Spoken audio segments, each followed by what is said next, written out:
everybody, my name is Brian Seymour and I am the Director of Instructional Technology for Pickerington Local Schools. Today we'd like to talk a little bit about the PLSD one-to-one program. So back in 2015, we created this wonderful technology plan that's allowed us to do a lot of great things in school. It was created from 7 different stakeholder groups, including teachers and parents and administrators and community members. And our goal was to create a master plan for all of technology. It has a very strong connection with teaching and learning. It also has a change in pedagogy, which is a change in teaching style. So teaching is not going to look exactly the same as what it did when we went to school. It's going to look a little bit different for the digital age.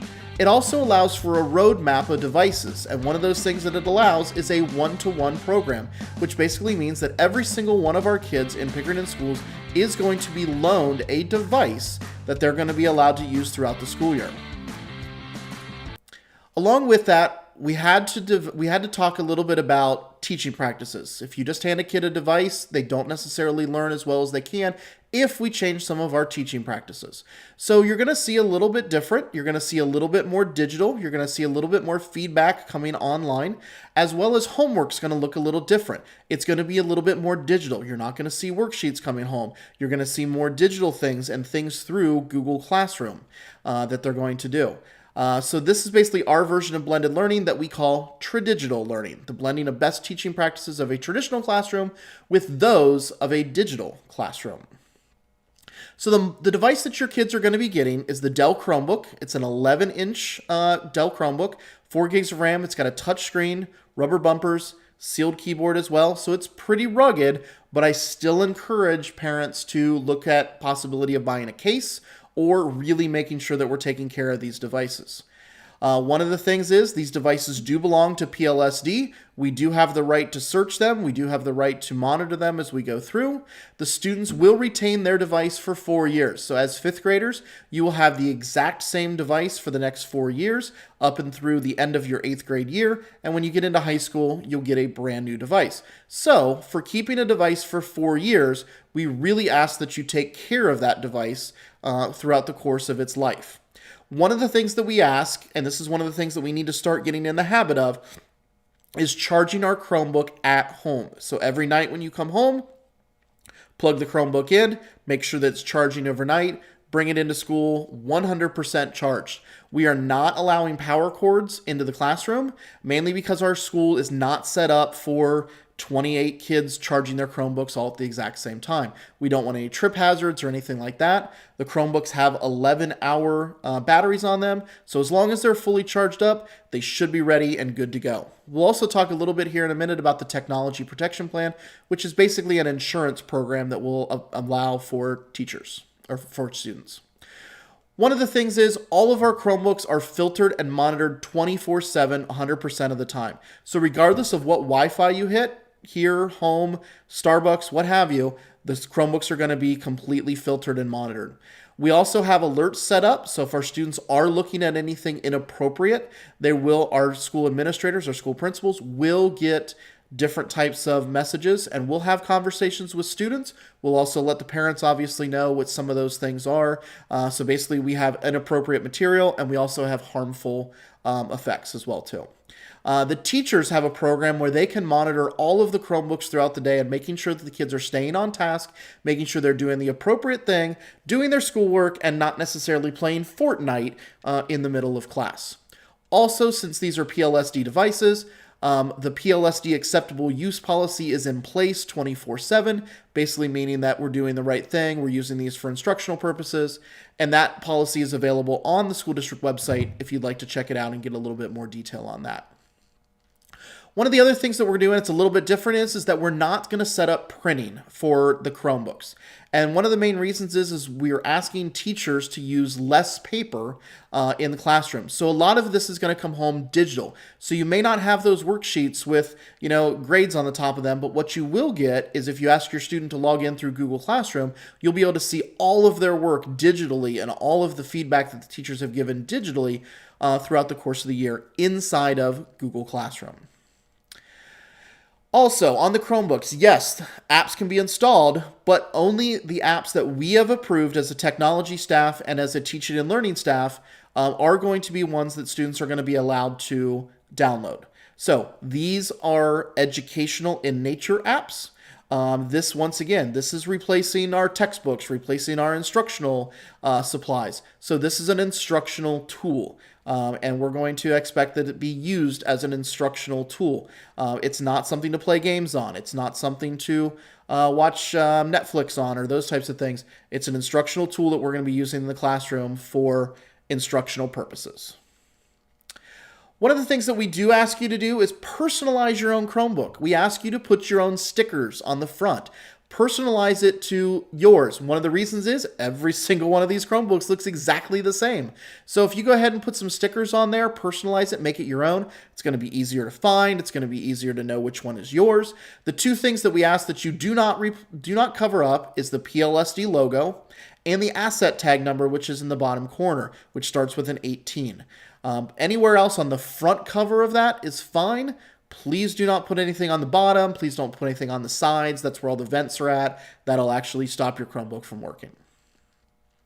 Parents, if you have any concerns at all throughout the course of the year, please feel free to contact your building's main office. Start there with them. The teachers will be able to answer the grand majority of your questions, and the building principals. If it needs to bubble up, I'm more than happy to answer questions. But we've been through this for now 3 years at the middle school level. So I will tell you, the teachers and the administrators at the middle school levels have a great understanding of what we're trying to accomplish here and do a phenomenal job with our students. So please start with them if you have any concerns. One of the things that's asked is, how long do kids keep these devices? They'll get them today. They will keep them all the way until the end of the school year. The last couple of weeks, we'll develop a schedule, and we will collect all of the Chromebooks. The kids will not keep them over the summer. We'll collect them, we'll clean them up, we'll get them ready to go back, we'll repair anything, so on and so forth. But they will not keep them over the summer. One of the biggest questions is the Technology Protection Plan. The Technology Protection Plan is basically a yearly insurance plan that we offer for accidental damage. It is a yearly plan. You must purchase it every single year. It starts at the beginning of the school year when you purchase it, all the way until the device is collected at the end of the school year. It does not roll over from one school year to the next. It is $40 and it is non-refundable. It can be paid completely through Infinite Campus. The fee is now available, and it is due by September 14th, 2018. But it is not available, or it's not offered, or not in play until you actually purchase it. So we need to make sure we purchase our insurance as soon as we possibly can. What you get is, you get $400 worth of repairs and labor costs towards any type of accidental damage. Walking down the hallway, they accidentally drop it, the screen cracks, those types of things. All right. Lost and stolen devices are not covered by the Technology Protection Plan. The charger also itself is not covered and is the sole responsibility of the parent or guardian. And coverage is 24/7. So if the accident happens at home, or the accident happens at school, or on the bus, it's covered as long as it's an accidental damage. Any damage that's due to intentional, reckless, willful, wanton, or malicious conduct is not covered. So if you intentionally throw it down the stairs, if you purposely hit it, if you purposely sit on it, those types of things are not covered by the Technology Protection Plan, and we will charge you whatever the current market rate is to get those things fixed. So once again, please make sure that you're taking care of these devices. We need for them to last us 4 years. And I don't think, parents, you want to have to worry about extra charges going on through there. One of the biggest things I want to reiterate is that the coverage does not start until the Technology Protection Plan is purchased. And that needs to be purchased through Infinite Campus. So parents, if you go home and you buy it tonight on Infinite Campus, it starts tonight. If you don't purchase it for 2 weeks, then you've got 2 weeks of unprotected coverage there. And if something happens in these first 2 weeks of school, then you're not covered, and you're going to be charged whatever the current market rate is. If you choose not to purchase the Technology Protection Plan at all, which is fine, it's a completely optional plan, you will be charged anything that needs to be replaced or damages at the current market rate with a labor fee of at least $40. So let me give you an example. If the kid breaks a screen An average screen is somewhere about $170. So that's going to be a $210 fee that you're going to have because of this $170 plus the $40 labor to be able to get that device fixed, where you could have paid $40 here at the beginning of the school year. So a complete replacement of a device is $300. So even if your son or daughter damages and we need to completely replace it, you still have $100 to get you through the rest of the school year. All right, if your device is damaged, here's the biggest thing. Take it to the media center. Let the media center aide know exactly what the issue is, why it's not working. She will then collect that device from you. She will then give you a loaner device. The loaner device is exactly the same thing, except it's got a big sticker on it that says loaner. And then with that, you can go back to class and you can continue doing your work. Usually repairs take about a week. Some of them take 2 weeks, depending on how bad the damage is to the actual device. On the back of your purple sheet that you got, you have on one side is how to protect your Chromebook, just some little hints and tidbits like you see up here on the screen.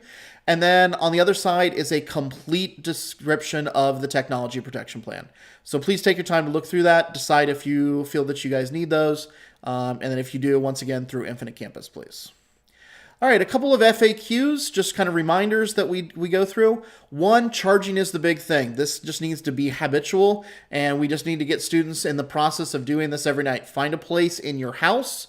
A lot of parents do it in like a living room or a kitchen or someplace like that. Find a place for the kids to plug their device in, charge it overnight. A lot of parents don't like it in their bedroom because then kids can get on it at night and so on and so forth. So it's a little bit better in a kind of a communal area. We will not allow students to bring in their power cords. We will not allow students to charge. If they don't come in with the battery, they'll have to do things the old school way on paper and pencil. If a kid forgets their device during the school year, please make sure that, once again, they're not going to get a loaner device. All right, they're going to have to do school stuff the old school way. So please remember, charge it at night, bring it with you every day. If you have a lost or stolen device, please contact your main office ASAP. We have the ability to track all of these devices, but we do not turn it on unless you report to us that the device is stolen or lost. There's only 3 people in the entire district, myself and 2 people on my staff, that have the ability to track these devices. So we will not turn that on unless you tell us that your device has been lost or stolen. Once again, the devices are completely filtered and completely monitored 24/7. The student's history cannot be deleted. So parents, if you wanted to know what it is that they're doing, ask them to start up their Chromebook, boot up Chrome, and voila, there you go. You can see all of their history. All of their websites are stored. And then parents, if you'd like to, I have the ability to automate an email that'll send you a weekly report that'll talk about here's all the stuff that your kids, or all the different URLs that your kids are going to. So if we need to get to that level, I'd be more than happy to send that up. Just send me an email and we can take care of that. One of the biggest things that's one of my biggest important things is protecting student data. Since we are mostly digital, we are giving a lot of student information and a lot of student data to all of these digital vendors that we're working with. And one of the things that we've created, and I believe we're the only school district in the state of Ohio that does this, is we make all of our vendors sign off on our Student Online Personal Information Protection Agreement. All right. So with this, every single one of our vendors has to go by all of these different things that we've put in, all these safe measures that we've put in place to safeguard all of our student data. So I feel very, very confident that our student data is nice and secure with these vendors and only being used for the purpose that we are paying for those types of things. So thank you very much. Your next step is now to go into the gym and collect your Chromebook and collect your power cord. Don't forget, charge at home, keep the power cords at home. Don't forget, look into that technology protection plan. All right, thank you very much. Have a wonderful night.